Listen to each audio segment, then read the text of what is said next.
പാകിസ്ഥാനിൽ വീണ്ടും നാടകീയ രംഗങ്ങൾ. മുൻ പ്രധാനമന്ത്രി ഇമ്രാൻഖാന്റെ വീട് വളഞ്ഞ പോലീസ്. തന്നെ അറസ്റ്റ് ചെയ്യാനുള്ള നീക്കമാണെന്ന പോലീസിന്റെ ദൃശ്യങ്ങൾ പങ്കുവച്ച ഇമ്രാൻഖാൻ ട്വീറ്റ് ചെയ്തു.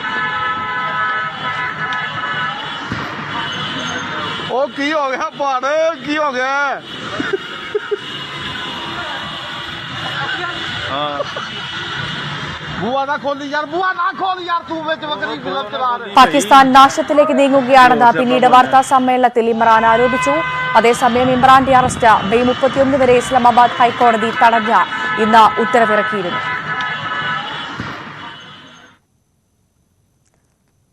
കർണാടകയിൽ മുഖ്യമന്ത്രി ആരെന്നതിൽ അനിശ്ചിതത്വം തുടരുന്നു.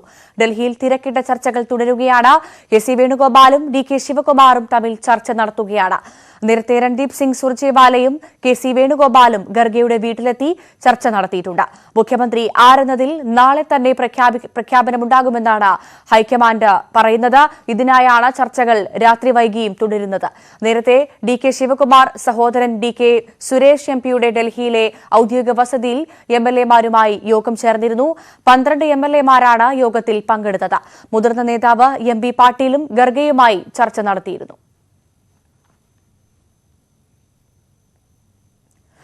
കൊല്ലം ഉളിയകോവിലിൽ വൻ തീപിടുത്തം. ഉളിയകോവിൽ ക്ഷേത്രത്തിന് സമീപത്തെ മെഡിക്കൽ സർവീസ് കോർപ്പറേഷൻ ഗോഡൌണിനാണ് തീപിടിച്ചത്. അഗ്നിബാധയിൽ കെട്ടിടം പൂർണ്ണമായി കത്തിനശിച്ചു.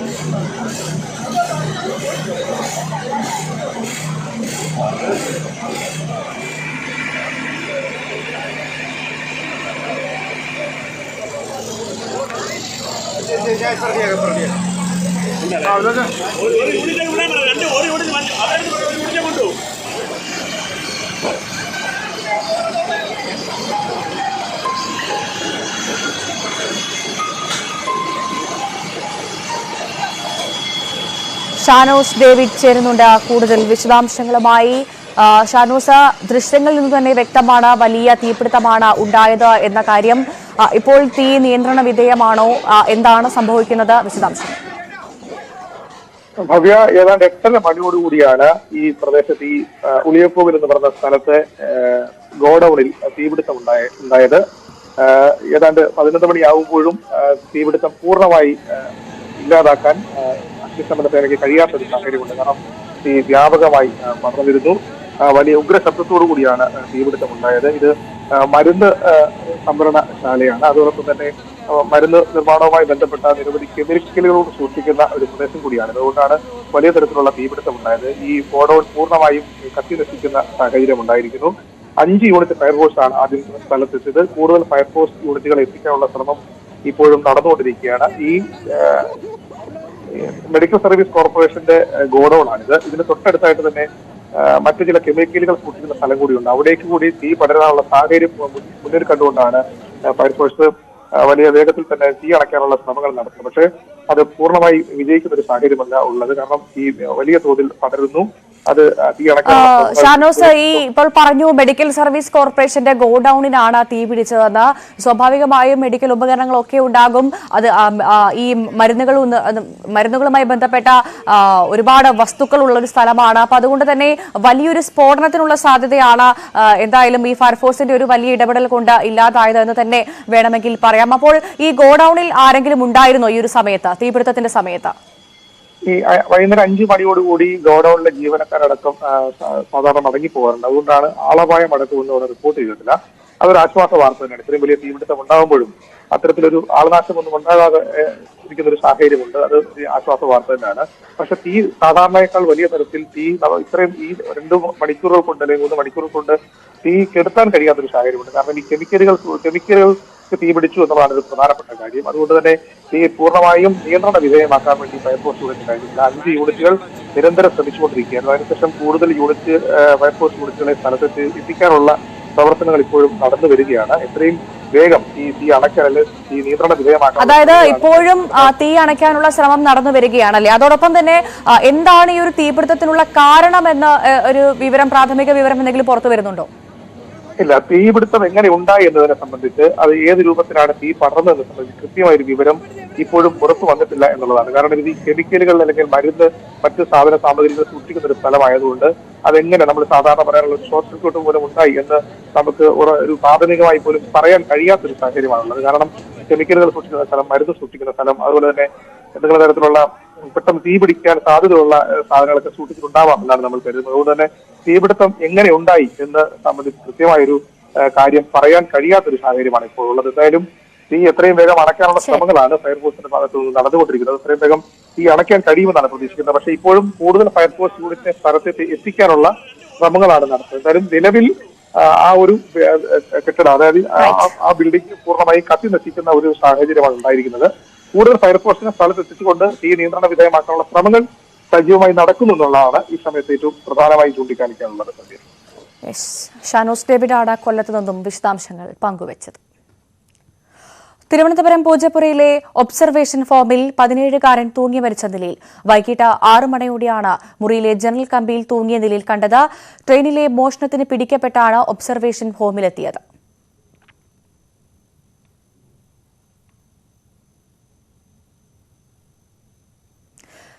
ഇന്ദിരാഗാന്ധി വീക്ഷണം ഫോറം അബുദാബി സംഘടിപ്പിച്ച 17ാമത് ഷെയ്ഖ് സായിദ് വിദ്യാഭ്യാസ അവാർഡുകൾ ഡോക്ടർ ശശി തരൂർ MP വിതരണം ചെയ്തു.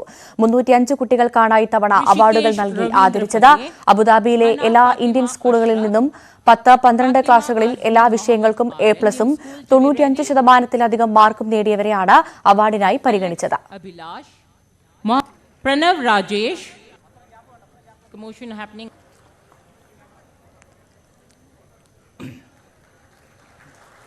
മിസ്റ്റർ റഫീഖ് കൈനലിനെ ഞാൻ ഈ വേദിയിലേക്ക് മുൻ പത്തനംതിട്ട വേദിയിലേക്ക് സ്വാഗതം ചെയ്യുന്നു.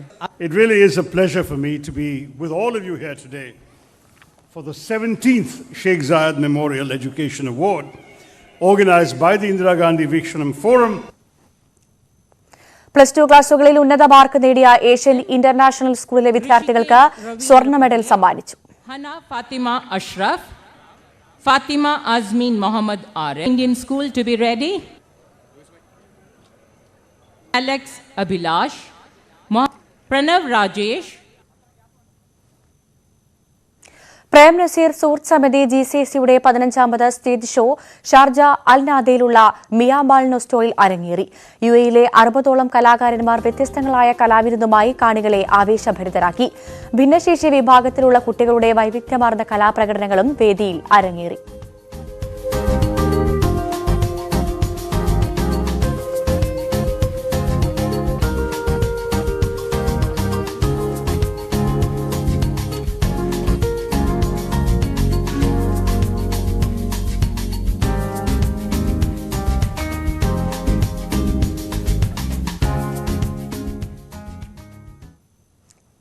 അന്തർദേശീയ കരാട്ടെ ചാമ്പ്യൻഷിപ്പ് മെയ് 21-ന് അബുദാബി അൽ ജസീറ ക്ലബിൽ നടക്കും. അബുദാബി ആസ്ഥാനമായ winner karate club UAE karate ഫെഡറേഷന്റെ സഹകരണത്തോടെയാണ് ചാമ്പ്യൻഷിപ്പ് നടത്തുന്നത്. 5 മുതൽ 55 വയസ്സ് വരെയുള്ളവർ പങ്കെടുക്കുന്ന മത്സരത്തിൽ UAEയിലെ എല്ലാ എമിറേറ്റ്സുകളിൽ നിന്നും ഉള്ളവർ പങ്കെടുക്കും. ഇന്ത്യ, നേപ്പാൾ, ഉസ്ബെക്കിസ്ഥാൻ തുടങ്ങിയ രാജ്യങ്ങളിൽ നിന്നുള്ളവരും മത്സരത്തിനെത്തും. കത്ത, കൊമിത്തെ എന്നീയിനങ്ങളിലാണ് മത്സരം നടക്കുക. ഇതിനു മുമ്പ് നമ്മൾ എല്ലാ വർഷവും നമ്മൾ ഇതുപോലെ വാർഷിക പ്രമുഖ വ്യവസായിയും ഹിന്ദുജ സഹോദരന്മാരിലെ ഏറ്റവും മൂത്തയാളും ഗ്രൂപ്പ് ചെയർമാനുമായ SP ഹിന്ദുജ അന്തരിച്ചു. 87 വയസ്സായിരുന്നു. ലണ്ടനിലെ വസതിയിലായിരുന്നു അന്ത്യം. 1952-ലാണ് ശ്രീചന്ദ് പരമാനന്ദ് ഹിന്ദുജ കുടുംബ വ്യവസായത്തിലേക്ക് കടന്നുവന്നത്. ശതകോടീശ്വരനായ ഹിന്ദുജ ബ്രിട്ടീഷ് പൌരത്വം സ്വീകരിച്ചിരുന്നു. സ്വീഡിഷ് ആയുധ നിർമ്മാതാക്കളായ AB ബൊമോഫിസിന് ഇന്ത്യൻ സർക്കാരിന്റെ കരാർ ലഭ്യമാക്കാൻ കമ്മീഷൻ കൈപ്പറ്റിയെന്ന ആരോപണം SP ഹിന്ദുജയ്ക്കും സഹോദരങ്ങളായ ഗോവിന്ദിനും പ്രകാശിനുമെതിരെ ഉയർന്നിരുന്നു. എന്നാൽ കോടതി പിന്നീട് ഇവരെ കുറ്റവിമുക്തരാക്കുകയായിരുന്നു. അദാനി ഗ്രൂപ്പിനെതിരായ ഹിൻഡൻബർഗിന്റെ റിപ്പോർട്ടിന്റെ അടിസ്ഥാനത്തിലുള്ള അന്വേഷണത്തിന് സെബിക്ക് സുപ്രീം കോടതി സമയം നീട്ടി നൽകി. 3 മാസമാണ് നീട്ടി നൽകിയത്. ഓഗസ്റ്റ് 14-നാണ് റിപ്പോർട്ട് സമർപ്പിക്കേണ്ടത്. അന്വേഷണം പൂർത്തിയാക്കാൻ 6 മാസത്തെ സമയമാണ് സെബി ആവശ്യപ്പെട്ടത്. ചീഫ് ജസ്റ്റിസ് DY ചന്ദ്രചൂഡ് അധ്യക്ഷനായ 3-അംഗ പ്രത്യേക ബെഞ്ചാണ് കേസ് പരിഗണിച്ചത്. കേസ് ജൂലൈയിൽ വീണ്ടും പരിഗണിക്കും. ആശുപത്രിയിലെ ആക്രമണങ്ങൾക്ക് ശിക്ഷ വർദ്ധിപ്പിച്ച ആശുപത്രി സംരക്ഷണ നിയമ ഭേദഗതി ഓർഡിനൻസ് മന്ത്രിസഭ അംഗീകാരം നൽകി. 7 വർഷം വരെ തടവും 5 ലക്ഷം രൂപ വരെ പിഴയും ശിക്ഷ ഓർഡിനൻസിൽ നിർദ്ദേശിക്കുന്നുണ്ട്. സെക്യൂരിറ്റി, ആംബുലൻസ് ഡ്രൈവർമാർ ഉൾപ്പെടെയുള്ളവരെ ആരോഗ്യ പ്രവർത്തകരുടെ പട്ടികയിൽ ഉൾപ്പെടുത്തിയിട്ടുണ്ട്. പരാതികളും തിരുത്തുകളും നിയമസഭയിൽ ഔദ്യോഗിക ഭേദഗതിയായി തന്നെ കൊണ്ടുവരും. അക്രമങ്ങൾ സംബന്ധിച്ച ആക്രമണങ്ങൾ നടത്തുന്നവർക്കെതിരെയുള്ള ശിക്ഷയുടെ കാഠിന്യവും വർദ്ധിപ്പിക്കുകയും പിഴ വർദ്ധിപ്പിക്കുകയും ചെയ്തു എന്നുള്ളതാണ്. അപ്പോൾ അക്രമങ്ങൾ നടത്തുന്നവർക്ക് എതിരെ അവർക്കെതിരെയുള്ള ശിക്ഷ മിനിമം പണിഷ്മെന്റ് 6 മാസത്തിൽ കുറയാതെ, അതുപോലെ തന്നെ പരമാവധി 5 വർഷം വരെ തടവ് ശിക്ഷയും. അത് അക്രമ പ്രവർത്തനം നടത്തുകയോ ചെയ്യാൻ ശ്രമിക്കുകയോ പ്രേരിപ്പിക്കുകയോ ചെയ്താൽ 6 മാസത്തിൽ കുറയാതെ 5 വർഷം വരെ ആകാവുന്ന തടവ് ശിക്ഷ ലഭിക്കും. ഇതുകൂടാതെ 50,000 രൂപയിൽ കുറയാതെ 2 ലക്ഷം രൂപ വരെ പിഴ ശിക്ഷയും ലഭിക്കും. ഇന്ത്യൻ ശിക്ഷാ നിയമത്തിൽ 320 വകുപ്പിൽ പറഞ്ഞിരിക്കുന്ന പ്രകാരമുള്ള കഠിനമായ ദേഹോപദ്രവം ഉണ്ടായാൽ 1 വർഷത്തിൽ കുറയാത്ത ശിക്ഷ, പരമാവധി 7 വർഷം വരെയാകാവുന്ന തടവ് ശിക്ഷ. Ordinance പാസാക്കിയതിൽ സന്തോഷമെന്ന് IMA. ഓർഡിനൻസിൽ മാത്രം ഒതുങ്ങുന്നതല്ല അക്രമങ്ങൾ. ആശുപത്രികളിൽ CCTV സ്ഥാപിക്കാനുള്ള ഫണ്ട് അനുവദിക്കണം. വന്ദനയുടെ കുടുംബത്തിന് നഷ്ടപരിഹാരം നൽകണമെന്നും IMA ആവശ്യപ്പെട്ടു.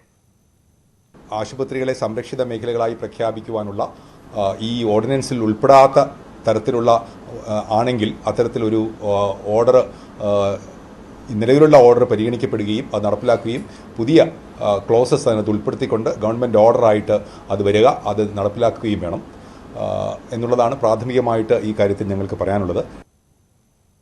ഡോക്ടർ വന്ദനയുടെ മരണം പ്രാഥമിക ചികിത്സ നൽകുന്നതിലുണ്ടായ വീഴ്ച മൂലമെന്ന ഗുരുതര ആരോപണവുമായി തിരുവഞ്ചൂർ രാധാകൃഷ്ണൻ. വന്ദനയുടെ മരണം തടയാൻ ആകുന്നതായിരുന്നു എന്ന് വിദഗ്ധരായ ഡോക്ടർമാർ തന്നോട് പറഞ്ഞതായും തിരുവഞ്ചൂർ ന്യൂസ് 18നോട് പ്രതികരിച്ചു. ഇക്കാര്യത്തിൽ പരിശോധനകൾ വേണമെന്നാണ് തിരുവഞ്ചൂർ ആവശ്യപ്പെടുന്നത്. ആശുപത്രിക്കുള്ളിൽ വെച്ച് കുത്തേറ്റ് വന്ദനയുടെ ജീവിതം നഷ്ടമാകുന്നതിൽ ആരോഗ്യ പ്രവർത്തകർക്ക് ഗുരുതര വീഴ്ചയാണെന്നാണ് തിരുവഞ്ചൂർ രാധാകൃഷ്ണന്റെ ആരോപണം. പ്രാഥമിക ചികിത്സ നൽകുന്നതിൽ ഗുരുതരമായ വീഴ്ചയാണ് വന്നത്. ഇതാണ് മരണത്തിലേക്ക് നയിച്ചത്. ഈ ജീവൻ രക്ഷിക്കാമായിരുന്നോ എന്നുള്ളതാണ് എൻ്റെ ചോദ്യം. രക്ഷിക്കാമായിരുന്നു എന്നാണ് ഞാൻ സംസാരിച്ചിട്ടുള്ള വിദഗ്ധ ഡോക്ടേഴ്സ് എല്ലാവരും പറയുന്നത്. എങ്കിൽ പിന്നെ എന്തുകൊണ്ട് നടക്കാതെ പോയി എന്നൊരു ചോദ്യം നിൽക്കുകയാണ്. ആരാ ഉത്തരം പറയേണ്ടത്? ഒന്നാം ഉത്തരം പറയേണ്ടത് വൈക്കേറിയസ് ലയബിലിറ്റി ആർക്ക്? ഇവിടുത്തെ ഈ വകുപ്പ് കൈകാര്യം ചെയ്യുന്ന ആളുകൾക്ക് തന്നെയാണ്. നിലവിൽ പോലീസിനെതിരെയാണ് ആരോപണങ്ങൾ മുഴുവൻ ഉയർന്നത്. പോലീസിന് വീഴ്ച വന്നു എന്നത് വസ്തുതയാണ്. പക്ഷേ ആരോഗ്യവകുപ്പിന്റെ വീഴ്ച ഉണ്ടായിരുന്നില്ലെങ്കിൽ ജീവൻ രക്ഷിക്കാമായിരുന്നു എന്നും തിരുവഞ്ചൂർ പറയുന്നു. ഞാനൊരു ലേമാനാണ്. അതേസമയം വിദഗ്ധരായിട്ടുള്ള ആളുകൾ അവരെല്ലാം പറഞ്ഞിട്ടുണ്ടല്ലോ. അവരെല്ലാം പറഞ്ഞിരിക്കുന്നത് ജീവൻ രക്ഷിക്കാൻ കഴിയുമായിരുന്നു എന്ന് തന്നെയല്ലേ. ഞാൻ മനസ്സിലാക്കുന്നത് ഇതുപോലുള്ള കാര്യങ്ങളെല്ലാം കൂടി വെച്ച് നോക്കുമ്പോൾ അതിന്റെ ആകത്തുക അത് തന്നെയല്ലേ. നേരത്തെ ഹൗസ് സർജന്മാരുടെ സംഘടനയും കൊട്ടാരക്കര ആശുപത്രിയിൽ നടന്ന വീഴ്ച പരിശോധിക്കണമെന്ന് ആവശ്യപ്പെട്ടിരുന്നു. ആശുപത്രിയിൽ നിന്ന് കുത്തേറ്റ് മണിക്കൂറുകൾക്ക് ശേഷമാണ് മരണം സംഭവിച്ചത് എന്നത് ഡോക്ടർമാരും ചൂണ്ടിക്കാട്ടുന്നു. എന്നാൽ ഇതിൽ പിഴവില്ലാത്ത അന്വേഷണം ഉണ്ടാകുമോ എന്നാണ് കാത്തിരുന്നു കാണേണ്ടത്. G Sreejith, news 18 Kottayam. ഇടവേള. തിരികെ വാർത്തയിലേക്ക്. കരിപ്പൂരിൽ സ്വർണം കടത്താൻ ശ്രമിച്ച കുന്നമംഗലം സ്വദേശിനിയും കൊടുവള്ളി സ്വദേശികളായ ദമ്പതികളും പിടിയിൽ. കുന്നമംഗലം സ്വദേശിനി ഷബ്നയിൽ നിന്നും കൊടുവള്ളി എളേറ്റിൽ സ്വദേശികളായ ദമ്പതികളായ പുളിക്കിപ്പൊയിൽ ഷറഫുദ്ദീൻ, ഭാര്യ ഷമീന എന്നിവരിൽ നിന്നുമാണ് 2,30,00,000-ലധികം രൂപ വില വരുന്ന സ്വർണം പിടികൂടിയത്. പോലീസും കസ്റ്റംസുമാണ് ഇവരെ അറസ്റ്റ് ചെയ്തത്. ചൊവ്വാഴ്ച വൈകുന്നേരമാണ് സംഭവം. ജിദ്ദയിൽ നിന്നും എത്തിയ ഷബ്ന കരിപ്പൂർ വിമാനത്താവളത്തിന് പുറത്തുനിന്നാണ് പോലീസിന്റെ പിടിയിലായത്. 1884 ഗ്രാം സ്വർണം മിശ്രിത രൂപത്തിൽ വസ്ത്രത്തിനുള്ളിൽ ഒളിപ്പിച്ചു കടത്താനാണ് യുവതി ശ്രമിച്ചത്. ആഭ്യന്തര വിപണിയിൽ 1,17,00,000 രൂപ വില വരും പിടിച്ചെടുത്ത സ്വർണത്തിന്. പോലീസ് കസ്റ്റഡിയിലെടുത്തപ്പോൾ തന്റെ പക്കൽ സ്വർണമുണ്ടെന്ന് സമ്മതിക്കാൻ യുവതി തയ്യാറായില്ല. കൊടുവള്ളി എളേറ്റിൽ സ്വദേശികളായ ദമ്പതികളായ പുളിക്കപ്പൊയിൽ ഷറഫുദ്ദീനെയും ഭാര്യ നടുവീട്ടിൽ ഷമീനയെയും കസ്റ്റംസാണ് പിടികൂടിയത്. ചൊവ്വാഴ്ച രാത്രി ദുബായിൽ നിന്നും വിമാനത്താവളത്തിലെത്തിയ ദമ്പതികൾ ശരീരത്തിനുള്ളിലും അടിവസ്ത്രത്തിനുള്ളിലുമാണ് സ്വർണം ഒളിപ്പിച്ചിരുന്നത്. ഏകദേശം 1.15 കോടി രൂപ വിലമതിക്കുന്ന 2,148 ഗ്രാം സ്വർണ്ണമിശ്രിതമാണ് ഇരുവരിൽ നിന്നും കോഴിക്കോട് എയർ കസ്റ്റംസ് ഇന്റലിജൻസ് ഉദ്യോഗസ്ഥർ പിടികൂടിയത്. ഷറഫുദ്ദീൻ ശരീരത്തിനുള്ളിൽ ഒളിപ്പിച്ച 4 ക്യാപ്സൂളുകളിൽ നിന്നും 950 ഗ്രാം തൂക്കം വരുന്ന സ്വർണ്ണമിശ്രിതവും ഷമീന അടിവസ്ത്രത്തിനുള്ളിൽ ഒളിപ്പിച്ച പാക്കറ്റിൽ നിന്നും 1,198 ഗ്രാം തൂക്കം വരുന്ന സ്വർണ്ണമിശ്രിതവുമാണ് കസ്റ്റംസ് പിടിച്ചെടുത്തത്. കള്ളക്കടത്ത് സംഘം 2 പേർക്കും 80,000 രൂപ വീതമാണ് പ്രതിഫലമായി വാഗ്ദാനം ചെയ്തിരുന്നതെന്ന് കസ്റ്റംസ് ഉദ്യോഗസ്ഥരോട് ഇവർ പറഞ്ഞു. ന്യൂസ് 18 മലപ്പുറം. ബാലരാമപുരത്ത് മദ്രസയിൽ 17-കാരിയെ മരിച്ച നിലയിൽ കണ്ടെത്തിയ സംഭവത്തിൽ അന്വേഷണം ഊർജിതമാക്കി പോലീസ്. നെയ്യാറ്റിൻകര എസ്.പി. ഷറാഫിന്റെ മേൽനോട്ടത്തിലാണ് പ്രത്യേക സംഘം അന്വേഷണത്തിന് നേതൃത്വം നൽകുന്നത്. മരിച്ച പെൺകുട്ടിയുടെ മാതാപിതാക്കളുടെ മൊഴി വീണ്ടും രേഖപ്പെടുത്തുന്നതിനൊപ്പം സഹപാഠികളോടും വിശദമായി കാര്യങ്ങൾ ചോദിച്ചറിയാനുള്ള തീരുമാനത്തിലാണ് അന്വേഷണ സംഘം. കുടുംബാംഗങ്ങൾ ആക്ഷേപം ഉന്നയിച്ച മദ്രസ അധ്യാപകർ ഉൾപ്പെടെയുള്ളവർക്കെതിരെ ആത്മഹത്യാ പ്രേരണ കുറ്റത്തിന് കേസെടുക്കണമോ എന്ന കാര്യത്തിൽ പ്രാഥമിക അന്വേഷണം പൂർത്തിയാക്കിയ ശേഷമാകും തീരുമാനത്തിലെത്തുക. അതേസമയം സംഭവത്തിൽ സമഗ്ര അന്വേഷണം ആവശ്യപ്പെട്ട് വിവിധ യുവജന സംഘടനകൾ രംഗത്തെത്തിയിട്ടുണ്ട്. നെയ്യാറ്റിൻകര ASPക്ക് പുറമെ 3 സർക്കിൾ ഇൻസ്പെക്ടർമാർ കൂടി ഉൾപ്പെട്ടതാണ് പ്രത്യേക അന്വേഷണ സംഘം. അസ്മിയുടെ മരണം ആത്മഹത്യ എന്ന നിഗമനത്തിൽ തന്നെയാണ് അന്വേഷണം പുരോഗമിക്കുന്നത്. ബാലരാമപുരത്തെ മദ്രസയ്ക്കെതിരെ നേരത്തെയും ആരോപണങ്ങൾ ഉയർന്നിട്ടുണ്ടെന്ന് അന്വേഷണ സംഘത്തിന് വിവരം ലഭിച്ചിട്ടുണ്ട്. ഈ ദിശയിലും അന്വേഷണം നടക്കും. മരണപ്പെട്ട 17-കാരിയുടേതായി പുറത്തുവന്ന ഓഡിയോ സന്ദേശം ഫോറൻസിക് പരിശോധനയ്ക്ക് വിധേയമാക്കും. പെൺകുട്ടിക്കൊപ്പം മദ്രസയിലുണ്ടായിരുന്ന സഹപാഠികളുടെ മൊഴി വിശദമായി രേഖപ്പെടുത്തുന്നതിലൂടെ സംഭവത്തെക്കുറിച്ച് വ്യക്തമായ വിവരങ്ങൾ ലഭിക്കുമെന്ന നിഗമനത്തിലാണ് പോലീസ്. ന്യൂസ് 18 തിരുവനന്തപുരം. കോഴിക്കോട് 13-കാരിയെ സഹപാഠി സ്കൂളിൽ ലൈംഗികമായി ആക്രമിച്ച സംഭവത്തിൽ പോലീസ് അന്വേഷണം നീതിപൂർവമല്ലായിരുന്നുവെന്ന് അതിജീവിതയുടെ മാതാപിതാക്കൾ. സംഭവം മറച്ചുവെച്ചതിന് മാത്രമാണ് സ്കൂൾ അധികൃതർക്കെതിരെ കേസെടുത്തത്. നീതി ലഭിക്കും വരെ പോരാട്ടം തുടരുമെന്നും കുട്ടിയുടെ ബന്ധുക്കൾ പറഞ്ഞു. സ്കൂളിൽ 13-കാരിയെ സഹപാഠി ആക്രമിച്ച സംഭവത്തിൽ ഫെബ്രുവരിയിലാണ് പോക്സോ നിയമപ്രകാരം മാവൂർ പോലീസ് കേസെടുത്തത്. പരാതി പിൻവലിക്കണമെന്നാവശ്യപ്പെട്ട് വിദ്യാർത്ഥിനിയെ ഭീഷണിപ്പെടുത്തിയെന്ന് പറയുന്ന അധ്യാപകർക്കെതിരെ കേസെടുക്കാതെ പോലീസ് ഒത്തുകളിച്ചെന്നാണ് കുട്ടിയുടെ മാതാപിതാക്കളുടെ ആരോപണം. സംഭവം മറച്ചുവെച്ചതിന് സ്കൂളിലെ അധ്യാപകർക്കെതിരെ മാത്രമാണ് പോലീസ് കേസെടുത്തത്. അതിജീവിതയെ ആക്ഷേപിച്ച ക്ലാസ് ടീച്ചർക്കെതിരെ നടപടിയെടുക്കാൻ പോലീസ് തയ്യാറായില്ലെന്ന് ബന്ധുക്കൾ പറയുന്നു. DCPക്ക് പരാതി നൽകിയതിന്റെ അടിസ്ഥാനത്തിലാണ് പോലീസ് കേസെടുത്ത് അന്വേഷണം ആരംഭിച്ചത്. ചൈൽഡിൽ അറിയിച്ചതിന് ശേഷം DCPക്ക് ACPക്ക് കമ്മീഷണർക്ക് പരാതി കൊടുത്തു. FIR ഇട്ടു. FIR ഇട്ടതിന് ശേഷമാണ് അവർ നിരന്തരം എന്നെ വിളിച്ചു വരുത്തി കേസ് പിൻവലിക്കാൻ വേണ്ടി പറഞ്ഞു. പണം ഓഫർ ചെയ്തു. ഇതിനൊന്നും ഞാൻ നിന്നിട്ടില്ല. പിന്നീട് അവിടുത്തെ മെമ്പറായിരുന്നു, വാർഡ് മെമ്പറായിരുന്നു. എന്നെ കൂടുതൽ വീട്ടിൽ വന്നിട്ടും പുറത്തുനിന്നും ഒരുപാട് എന്നെ സമീപിച്ചു. ഒരു ഭീഷണി സ്വരത്തിൽ എന്നോട് സംസാരിച്ചു. അതിജീവിതയെ ലൈംഗികമായി ആക്രമിച്ച സഹപാഠിക്കെതിരെ ജുവനൈൽ നിയമപ്രകാരം നടപടിയുണ്ടായില്ലെന്നും ബന്ധുക്കൾ പറഞ്ഞു. ന്യൂസ് 18 കോഴിക്കോട്. ഇനി ഇന്നത്തെ സ്വർണം, വെള്ളി, പ്ലാറ്റിനം നിരക്കുകൾ. തരകൻസ് റോയൽ ജ്വല്ലറി ഇന്നത്തെ സ്വർണ്ണവില ബ്രോട്ട് യു ബൈ അനധികൃത വിൽപ്പനക്കാരിൽ നിന്നും സ്വർണം വാങ്ങി ഇനി ആരും വഞ്ചിതരാവരുത്. Tharakans royal jewellery, Kunnamkulam. സ്വർണം ഗ്രാമിന് 5620, പവന് 44,960, വെള്ളി ഗ്രാമിന് 79, കിലോയ്ക്ക് 79,000, പ്ലാറ്റിനം ഗ്രാമിന് 3790, ഔൺസിന് 1,17,882 രൂപ. തരകൻസ് റോയൽ ജ്വല്ലറി ഇന്നത്തെ സ്വർണ്ണവില ബ്രോട്ട് യു ബൈ അനധികൃത വിൽപ്പനക്കാരിൽ നിന്നും സ്വർണം വാങ്ങി ഇനി ആരും വഞ്ചിതരാവരുത്. Tharakans royal jewellery, Kunnamkulam. Gulf വാർത്തകൾ പൂർണ്ണമാകുന്നു. നമസ്കാരം.